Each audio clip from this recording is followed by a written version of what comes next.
Alright, grade 10. Esikhuluma ngawo namhlanje ama-waves, sound and light. Okay, so uzomele break it down lamagama uma-3 zame ukwa-understand. Sinegama elithi wave, kunegama elithi sound, kunegama elithi light. So ukuze sikwazi uku-understanda zonke lezi zinto esikhuluma ngazo manje lama-waves, sound and light, kuzomele si-understand ukuthi iqalaphi kuqala leyo nto. Kuyila sikhuluma khona ngama-pulses nama-medium. So I'm sure wake wabona ukuthi olwandle unamagagasi. So lawo magagasi la ulwandle kahle suke lithuli, mase la magagasi kube khona into ezophazamisa amanzi njengoba ethuli. Mase ayanyakaza, ayatravela ngawo lamanzi lawo. O mhlambe mawubeke indishi wafaka amanzi uma ethuli noma mhlambe uye emfuleni othuli waphosa itshe la lizohlala khona i-pulse or i-disturbance leyodwa la izoshaya khona iyona le ezohamba throughout, yabo? Okay, fine. Yini yodwa le pulse le engikhuluma ngayo sichaza sithi yini okuyiyona phela le ehambayo emanzini. Mengithi amanzi angisho ukuthi izohamba emanzini kuphela, cha. I-example elula ozokwazi ukurelate nayo njengoba nje kade kuyisama uyazi ukuthi ubuye ebeach, which means ama-waves ubuwabona phambi kwakho enzeka. Okay, so nayike lento esibiza nge-pulse. I-pulse mhlasimbe lona igama olujwayele mhlasimbe mawubuka mhlambe i-series or i-soap yodokotela mekhona umuntu mhlambe oseshonile or abangazi noma ushonile bathini abamcheck-e i-pulse ngokusho ukuthi abaride ukuthi igazi lisabhakuza yini. Okay, so i-pulse kahle kahle i-single disturbance in a medium. I-pulse is single disturbance in a medium, which means is single, which means udisturbeka on one point, which means asithi nawa amanzi la nawa lamanzi la athuli do clean nje athula amanzi, and then mina mase ngidedela mhlambe imayibhuli izothi nje ba lapha nendawo.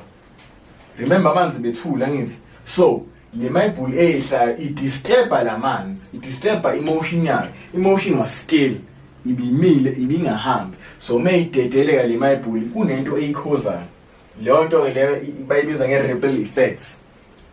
So kwenzakalani kunento ezohamba kanje la ize idlulele futhi ize la iyele kanjalo iya spread that throughout leli point leli, which means la ishaya khona it is that single point of a disturbance kuyona leyo medium esoyibiza ngani nge-pulse, but the more ishaya the more enzeka. So uyidweba kanjani ke le pulse yakho, which means na i-rest position na i-pulse yakho phela ehodwa manje yona pulse yakho ke le i-standardized uzothi mhlambe i-standardized way ukuthi siyibone sonke ngendlela efanayo, hayi ukuthi eSouth Africa kuphela or eChina kuphela, cha. Wonke umuntu umedweba i-pulse udweba kanje, omunye ngayidweba iye ngaphansi kuphela, but in a disturbance eyodwa. Yonke imile siyazi le yona le disturbance ngobani abeyithuli kwenzakalani kwanyakaza. So yini le nyakazayo ke, yini le nyakazayo? I-medium le enyakaza sizoyichaza manje ukuthi medium yini. I-medium lenyakaza njengoba ubona le energy le eqhamukayo olwandle iyona le enzani emove ama-particles amanzi up and down. The time igagasi liza ngakuwena ama-particles aya up and down, up and down. Lo ma-particles uma edisturbeka, the maximum displacement between la kade khona nala agcine khona is the amplitude le ubude ukusuka la kuya la kahle kahle. But sisazowachaza in deep detail or amplitude or wavelength or constructive interference yonke lonto. Okwamanje you need to understand ukuthi i-pulse eyodwa ima kanje. and then uyini-ke i-disturbance eyodwa kwi-medium. I-medium i-material kahle kahle, which means kungaba umoya, kungaba amanzi, kungaba ijuice, kungaba udonga. So it can either be a solid, a liquid, or a gas medium. Ake siyibhale nje futhi nayo eceleni. Ibhale la ngezansi kwayo. So nayo i-medium, angithi i-medium kufana njengokuthi le pulse le, which is a form of energy, ukuze ikwazi ukuhamba iye kwenye indawo, idinga into enjengomgwaqo ezohamba phezulu kwayo, or into ezoyenza ukuthi ibhukude or ihambe, or ngeke izikwazi ukuhamba kungekho lutho. Lonke lezo bihamba kuyona regardless ukuthi i-solid, i-liquid, or i-gas, iyona ezowenzani. So it'll make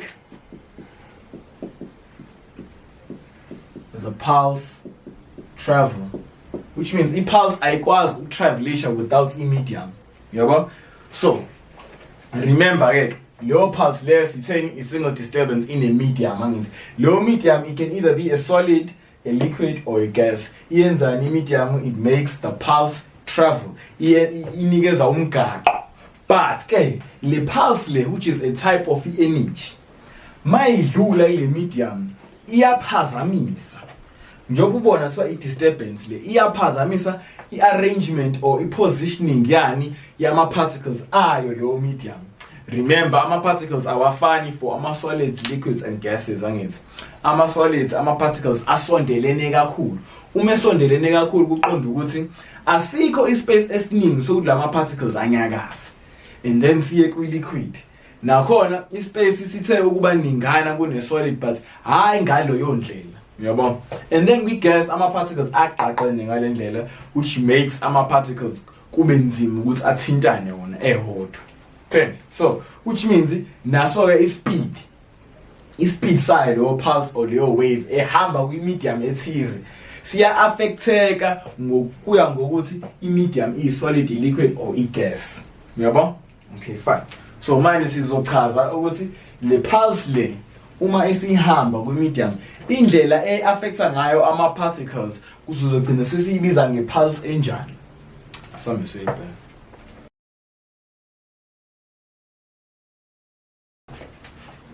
Alright, so ngithe kuwena i-pulse mayedlula kwi-medium, ihamba kwi-medium, kunento eyenzayo, iyawa-disturb ama-particles, iwenza anyakaze ama-particles aleyo medium. Kufana nje ukuthi kune-wave of energy edlulayo kuwona lama-particles. The time idlula iyawa-affect, ayanyakaza, because now they gain energy momentarily. Okusho ukuthi for isikhashana they gain energy, which means now they can move about. Yabo? Okay. So uma sithi transverse pulse, i-pulse enjani leyo?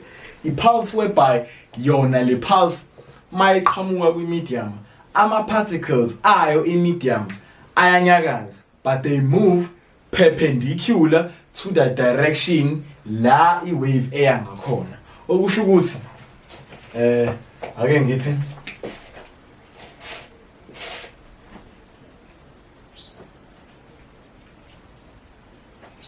okay, so la asithi nje la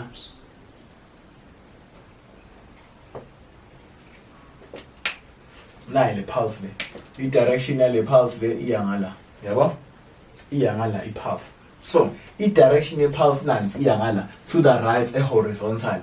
Ama-particles atholakalayo, ama-particles atholakalayo, mhlasimba ama-particles yona le medium le maningi ama-particles, khona angathintekile, khona azothinteka, konke nje lokho. But uma ethinteka, they will move up and down. Uyabo? Okusho ukuthi i-direction yani ye-pulse iya ngala. Yabo? Direction ye-pulse there. But i-direction yani yama-particles of the medium iya vertical. Okusho ukuthi i-direction of ama-particles of medium le i-pulse injani, i-perpendicular or at 90 degrees at right angles. Yabo? Yona in there, a transverse pulse. So a transverse pulse, so it is a pulse where the particles of the medium move perpendicularly to the direction in which the pulse is moving.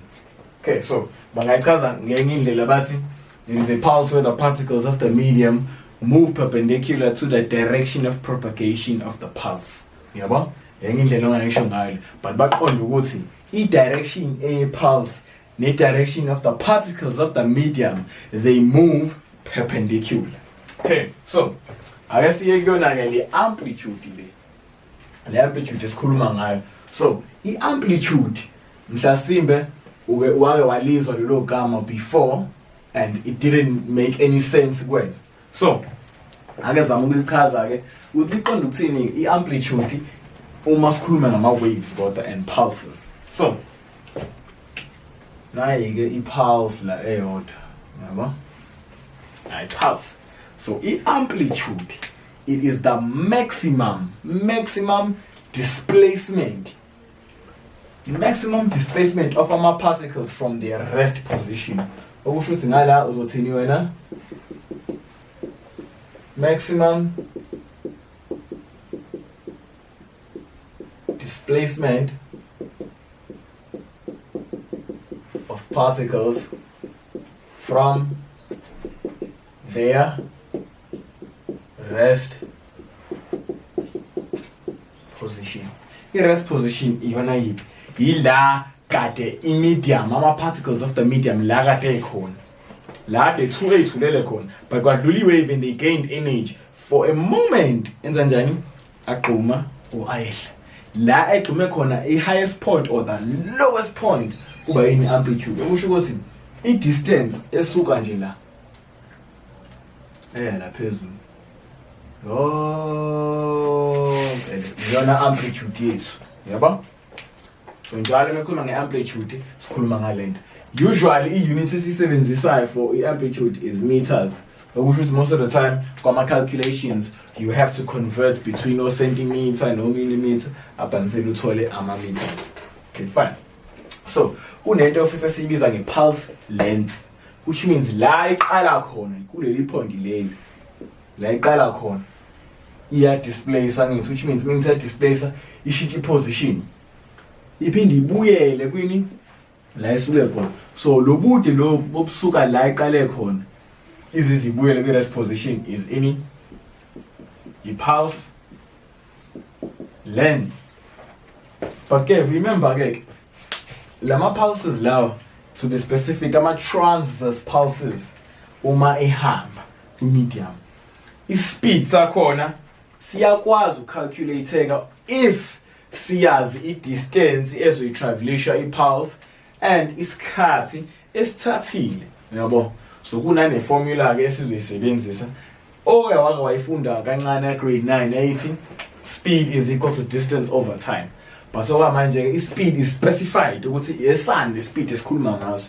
The speed of the wave represented as uv omncane, which means uv omncane, which is the speed of the wave or the wave speed, is equal to the distance traveled by low wave or low pulse divided by the time it took. Phela, yabo? But ke sizongizokufundisa ukuthi leyo formula leyo isetshenziswa kanjani, now ukuthi ke uyimanipulate kanjani ukuze ukwazi ukwenza iformula entsha based on lokho okufunile. La so bese singena khona kwi-triangle. I-triangle ngicathi wake wayibona before, but iyasetshenziswa kwama-formulas amaningi anama-fractions. Asambe siyobheka.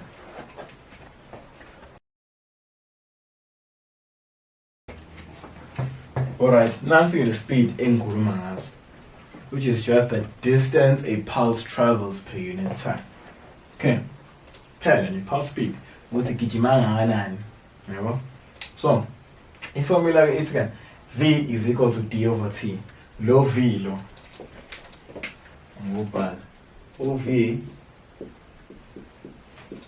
i-pulse speed, and then D is the distance traveled by the pulse, and then the T is the time it took to travel distance. Okay, the unity of any pulse speed is meters per second. The unity for a distance is your meters, and then for its cut is your seconds, which means more near the unity you have to convert back. So just as a reminder, the distance mawusuka meter uye centimeter wenza njani? Mawusuka centimeter uye meter wenza njani? Because ukwenza ngelinye ilanga bayifuna i-answer in centimeters, hayi in meters lokujwayelekile, or kuyokwenza ukuthi bayifune in meters, which is lokho okujwayelekile, but bakunike in centimeters. Yini lapha kumele uyenze? Remember ukuthi 1 meter is 100 centimeter. Okusho ukuthi mawusuka from ama-meter uye kwama-centimeter, you multiply by 100. So therefore ngala you divide by 100. Ungakhohlwa ke lokho, kuyinto ebalekile ezokusiza for ama-conversion factors akho. Okay, so nayi ke le triangle engikhuluma ngayo okuyiyona ezoku-assista into manipulating i-formula. So if befuna nje i-pulse speed uyisebenzisa inje, uthatha i-distance yakho uyidivide ngesikhathi kuphela with the correct units.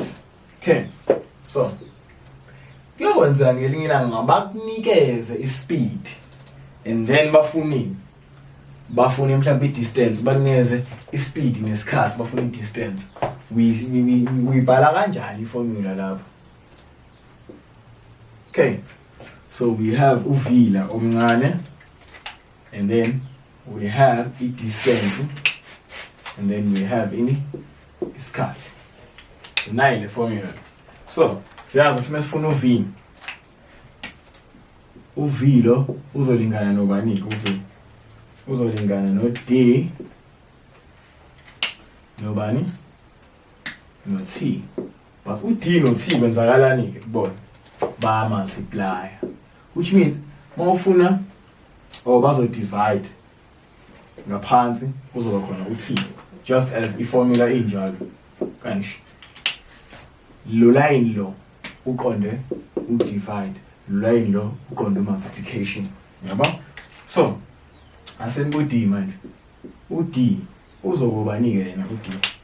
U-D siyamvala. So laba basayile uV no T bahlukaniswe yimuphi ulayini? I-loga times. So bazoba uV and then multiplied by u-T. Yabo? And then from here on sesalelwe yini? U-T, which is in isikhathi, the time it takes for i-pulse to move i-distance u-D. So u-T yena uzolingana noba samvala u-T lo simfunayo, kusala u-D bahlukanise ulayini o-horizontal u-divide, bahlukanise u-divide. Ukhona ba phezulu, ukhona u-D, ukhona ba ngaphansi, ukhona u-V. So now ama-formula ke ozowasebenza 1, 2, 3. I-formula eyodwa, but we manipulated it. Sikwazile ukuyenza isinikeze lokho okuzobe kubuziwe ngaloso sikhathi. Okusho ukuthi mhla kubuzwa, so find the pulse speed usebenzisa le, find the distance usebenzisa le, find the time usebenzisa le. Yabo? Mhlasimbe bangasho ukuthi calculate, determine, amagama lawa aqondile bethamba uyothola ukuthi answer yala yuba. Yabo? So for i-pulse speed, remember i-unit yakho ye-speed should always be meters per second. Unit yakho distance should always be meters. Unit yakho yesikhathi should always be seconds per. Mawubambe nje lokho, mawukwazi ukuconverta uzokwazi ukwenza njani uphendula-ke imibuzo under i-pulse speed, because le formula le iyona ezosiyalela kule formula elandelayo esiyibiza nge-wave equation. Okusho ukuthi mangayazi le uzoba nenkinga kule. But ke asibhekeni imibuzo emayelana nani ne-pulse speed.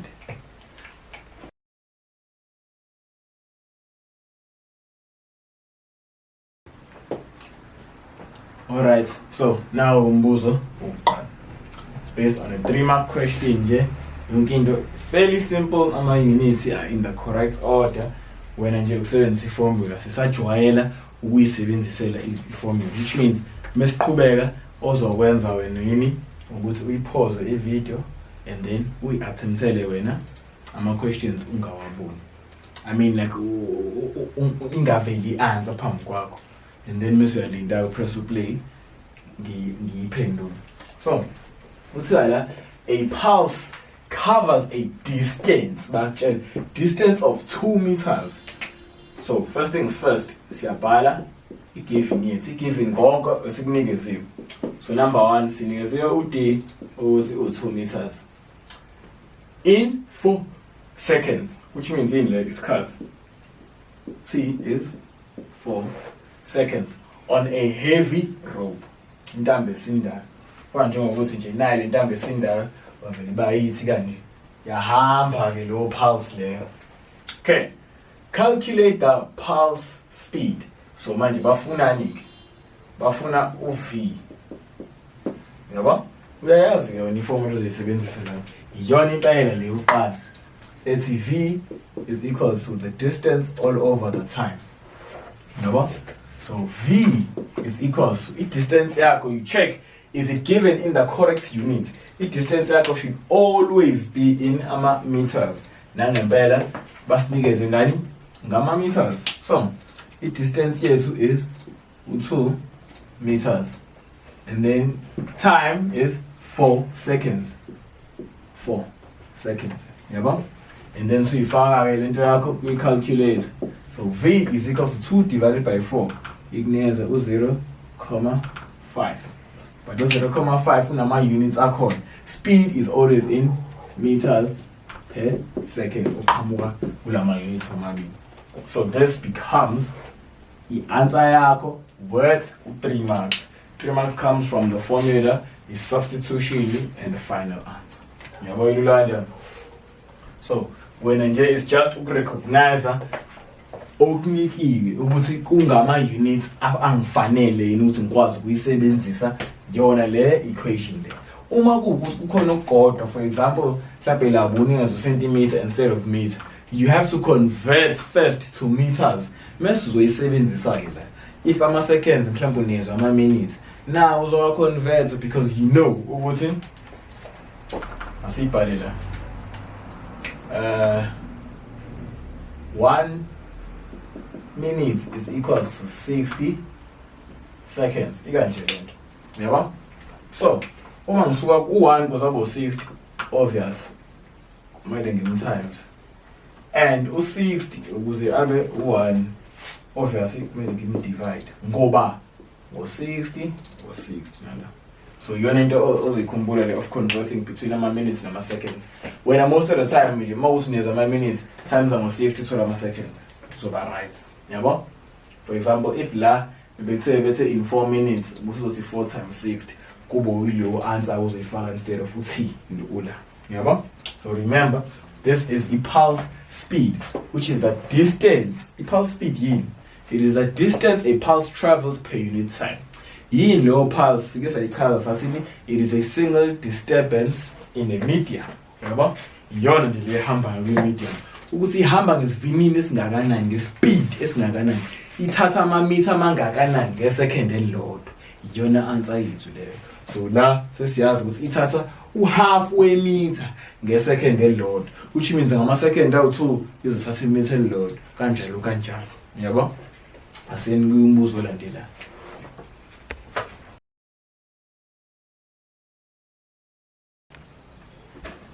Okay, now umbuzo based on ishandi sefanayo, which means nawe la manje lelede ngisho press pause kwi-video uyifundele wena statement uyiphendulele wena, and then mase upress play ubone ukuthi iphendule ngendlela efanele yini.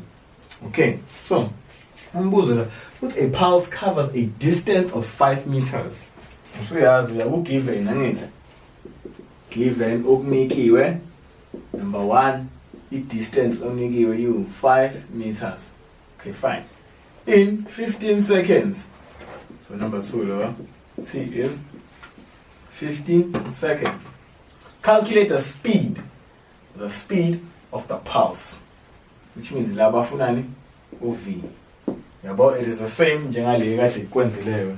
So now uzokwazi ukuzenzela. First of all, you write the formula, you check ama units, ama factors onikezwe wona ukuthi ngempela are in their correct units in, which means i-distance ingama meter yini, isikhathi singama seconds yini, because uma kungekho njalo kuzomele uconvert. Njengoba ngikutshengisile ukuthi kuconvertwa kanjani. So uma sibheka la i-distance basinikeza as 5 meter, which means i-right. Isikhathi basinikeza as 15 seconds naso, which means i-right. So uyobhala iformula yakho, V is equals to D all over T. Yabo? UV is your pulse speed. UD, it is the distance traveled by the pulse. UT, it is the time it took for the pulse to travel a distance of UD. Alright. So, as pendulum, V is equals to UD wethu is 5 meters. UT wethu is 15 seconds. So UV wethu uzobobani. This is where uthatha ini calculator yakho. So u5 omunye angakwazi ukubala because u5 over 15 ulingana no1 all over 3 because u5 ungena kanye ku5 angene kabani ka3 ku15. Yabo? Bani meters per second. But ke asi expressed as ama fractions, which means uzobo 0.33 meters per second, which is our final answer with 3 marks. Which means wena nje embuzweni okanje ofuna i-pulse speed kulula kakhulu, check if unikeziwe yini i-distance yakho, check ukuthi unikeziwe yini isikhathi sakho, and then kulama units onikezwe wona you check ukuthi akwi-units efanele yini. Uyazi wena ukuthi ama-meter awi-distance, ama-seconds awisikhathi, ama-hour nama-days nama-weeks asebenzi ngawo. Uma uyinikezwe wona uzomele uconvert qala uzofinyelele kwama-seconds, okuyima uzokwazi ukuyisebenzisa le equation. In other words, kungenzeka uyisebenzise i-equation in kilometers and ne-hour, mhlawumbe kuthiwa kilometers per hour, but usually i-correct unit yawo ile meters per second, unless bakutshela bona ukuthi you can use amanye ama-units. Ungasho ukuthi meter per hour, meter per minute kukwena, but i-units correct meter per second. Angisho ukuthi lamanye are wrong, but iyona le esetshenziswayo, unless i-statement isiyakutshela ukuthi asiyidingi answer kanje, iyohlezi ime kanje eyakho. Mhlabe ekutshela ukuthi express i-answer yakho mhlawumbe in centimeters per hour, i-express in centimeters per hour. Yabo, ama-conversions kuphela i-answer usunayo. Asibone umbuzo uthe ukuhluka ke nalo webhayi abasasibuzi ke manje i-pulse speed, which means i-formula is not exactly as this. Ila usebenzisa khona le triangle kade ngikudwebele yona, so uzoyikhipha manje phambi kwakho o uyidwebe ubhale lawa ama-equation lawa usebenzisa yona, and then i-statement esosibhala isona sokutshela ukuthi yona yiphi i-equation esizoyisebenzisa. Sambe soyibheka.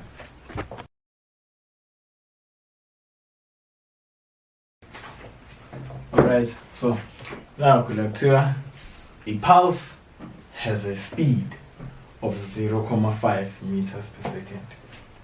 So first things first, we ask by given yakho lo onigeziwe. So number 1, wasinikeza speed uv lo. uv u 0.5 meters per second. Okay. How long does it take? Once got to how long does it take, which means kuthatha isikhathi esingakanani. Obviously in laba ibuzayo isikhathi, yabo, to cover a distance, which means kuthatha isikhathi esingakanani ukuthi ihambe ibanga elingango 25 25 centimeters, which means basinika ne-distance ukuthi 25 centimeters. Bafunani isikhathi, which means bafuna uthi kahle kahle. And then ngithe mina mase ubhalile given information yakho uyabheka ukuthi ngabe bakunike ngama units afanele na. Sibheke ispeed, basinike speed ne distance angithi asibhekeke ispeed. Ispeed u0.5 meters per second. So ku right ngoba it's in meters per second. I-distance basinike as 25 centimeter but sina sidinga umeter hayi u-centimeter. Ngibhalelile lapho ukuthi u-centimeter to meter uconverta kanjani. So bheka lapha la ubhale khona. But mawukuthi usukhohlwe ngizokukhumbuza. Kulula ukuyenza lento. Remember ukuthi 1 meter is equals to 100 centimeter.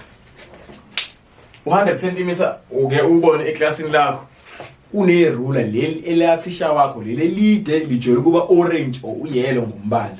Leli lide alisebenzisa kuyibhodi leli libhala ngochalk. Iyona ke ubude balo elu1 meter. Okay, so obvious inumber ethi 1 ukuze ibe u100 kumele multiply ukuze ibe u100. So multiply ngobani? Ngo100 ukuze ibuyele ku1 futhi kumele divide ngo100. So mawunikeza ama meter ukuze abe ama centimeter you times by 100. But mawunikeza ama centimeter ukuze abe ama meter you divide by 100. Which means la ku 25 centimeter kuzomela divide ngo100 ukuze sithole ama meter awubani? 25 divided by 100 u0.25 meters.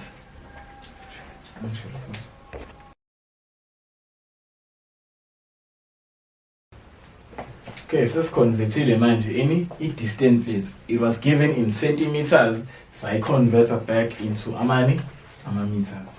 Okay, fine. So, by the equation yethu, but now we back equation, it's V is equal to distance over time. So we should say asifuni uv angithi asifuni ispeed same time lapho ungazuza ucabange kakhulu dwebela i-triangle yakho okuyiyona phela ezokutshela ukuthi i-equation yakho izohamba kanjani.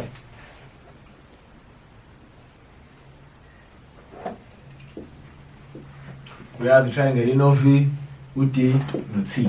Ngithe mina lo okuyena omfunayo uyamvala ngesandla sakho.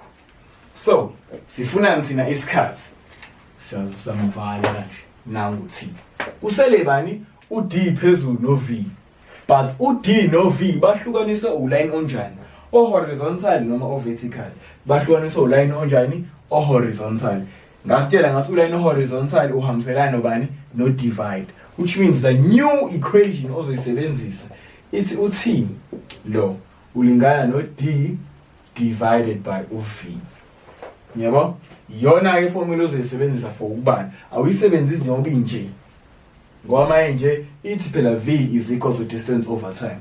And u-v already unayo angithi. Okay, so t is equal to u-d i-distance yethu. Sesiyazi akuwona u25 but u0.25. So 0.25 all over. Ngaphansi sinobani? Sino v u0.5. 0.5. Yabo? And then so t is equals to sizomfaka ke phike manje uyi-calculate or omunye angambala even without i-calculator, since siyazi ukuthi ama-decimal fractions they can be converted back into ama-fractions. So kuyokwenza ngelinye ilanga unganayo i-calculator yokubala. So what you do is uyabhala ukuthi 1/4 which is 0.25 la 1/2. So u1/4 divided by u1/2 ubala kanjani i-calculator unganayo? Uyibala kanjani? Wenza into esiyibiza ngo-invert and multiply. Ifunda ka-maths when you dividing ama-fractions awu-2, le fraction eyokuqala isala injalo, but le eyosibili engaphansi uzoshintsha kumo-multiply, and then i-denominator ibe numerator, i-numerator ibe denominator kuphela. So u1/2 uzoba 2/1. Yabo? So 1/4 times 2 sephuma lapho u0.5 or u1/2. So your final answer is 0.5 yini isikhathi angithi seconds. I-unit yakho phela ibalekile angithi. So ngizama ukukhombisa ukuthi noma unganayo i-calculator uzokwazi ukubala iy'bale kanje unless ama-decimals abakunikeze wona cannot be expressed as a fraction. Iyona-ke into ezokunikeza inkinga lapho uzoyidinga i-calculator or uzobala ngendlela, but it will take you longer to reach for i-answer kanti ungakhohlwa ukuthi u-4 marks lo. So which means lo 4 marks lo ilo 3 marks lo jolekile vele, but kunemark elibalekile for uconverter lo 25 centimeters udivide ngo-100 ukuze ukwazi ukuthola ini i-answer yakho in meters ozoyisebenzisa kuyona le formula le. So siyenzile-ke i-problem whereby besifuna ini u-v, sesiyenzile manje i-problem lesifuna khona u-t. So manje sesizokwenza i-problem lesifuna khona u-d bese siyadlula kule equation siyilandela ngenye. Asiyeni khona.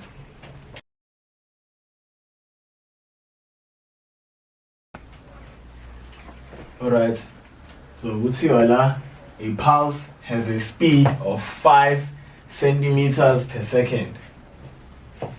How far does it travel in 2.5 seconds? 4 months. Okay, as we break it down. Now a pulse any speed. But given information here. So given number 1, uv basinikezile as 5 centimeters per second. How far does it travel in 2.5 seconds? Isikhathi lesi. So number 2, basinikezile nesikhathi t bathi u2.5 seconds. But ke yini abayifunayo? How far iya kude kangakanani uma ihamba ngespeed esingaka ngesikhathi esingaka. So which means bafuna lapho i-distance in meters. Ngiyabona? Nayike inkinga iqala la. I-speed abasinike sona basinikeza in centimeters per second instead of meters per second. So kune conversion emeli ibe khona before sikwazi ukuyosebenzisa leya equation. Uyayazi ngikhuluma ngayo. So first things first, asibhaleni. Asikhumbuze sana. Mangaka ama centimeter enza imeter elilodwa awu 100. So wena uyobhala u5 centimeter per second, which means per 1 second, which means the pulse there travels ama centimeter of 5 nge-second elilodwa. So now conversion iqala la. We know 100 centimeters is 1 meter. So which means 1 meter kahle uyalingana no 100 centimeters. Lento ilingana no 1. Uyaba? Mase ilingana no 1. We know phela ama centimeter 100 imeter elilodwa. So kufana ukuthi yonke lento le 1 angithi ama 1 meter over 1 meter kahle lo. So 1 times yonke lento izokubuya njengoba injalo. So the true value yayo lento esigakayishintshe. Uyaba? And then you get lapho, so this is siyifake we calculator, check the answer kuphela. So you start the calculator, remember before you use this, we have a flash, equals shift, equals 9, equals 3, equals equals to AC. Okay, so 5 multiplied by 5 over 100 as you can see. 5 times 1 is 5. 1 times 100 is 100. So 5 over 100. Even without the calculator, ngokuthi kuzoba 0.05 meters per second. Yeah, and then you got that from lana. This is just ngelima elilodwa wakabali kahle kahle. Wena nje usaconvertile kuphela. So remember, before you start, since asifuni i-speed, sifuna i-distance, use your triangle.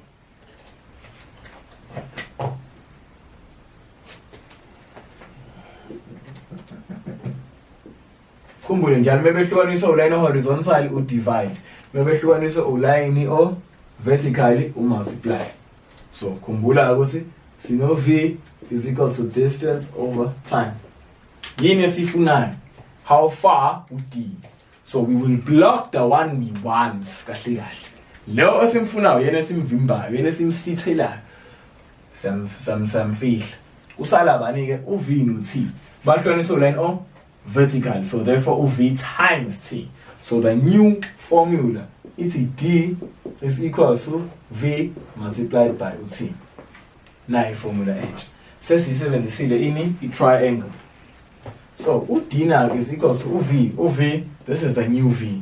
I'll say in this law about niggas because law also converts you.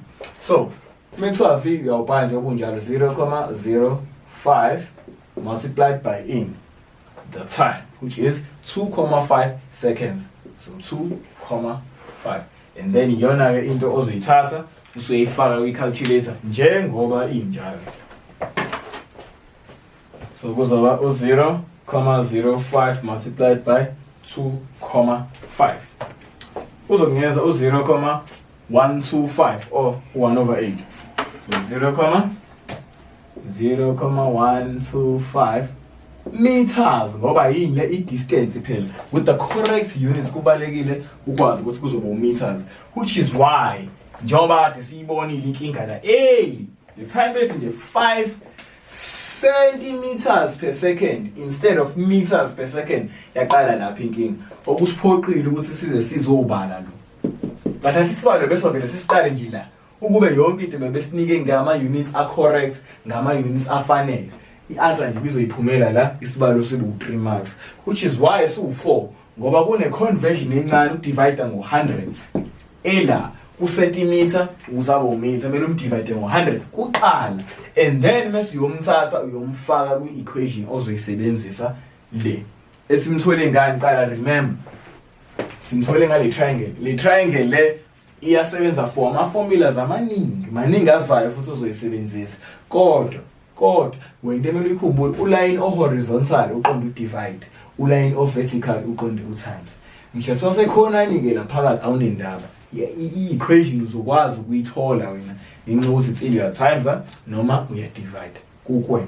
So remember-ke enye into ozoyidinga for ukubala lezi zinto lezi, go through, or uma ukuthi kukhona ingane yakini efunda e-primary or mhlambe efunda u-grade 10 i-maths leads, iyawenza ama-conversions between ama-measurements athize, like for i-length bawenza o-meter to centimeter, kilometer to bani, yonke lento le umtshele akufundise, or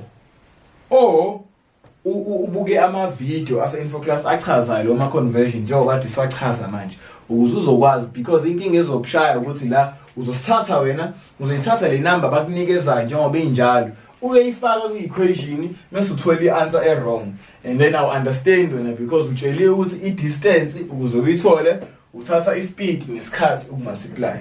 Mase ukwenza njalo kodwa still u-wrong, it is because unama-conversions akumele abe khona kuqala into ama-units a-correct ukuze uzokwazi ukuwasebenzisa. Awukwazi ukuwasebenzisa emkanje, yebo? Aseleni phambili.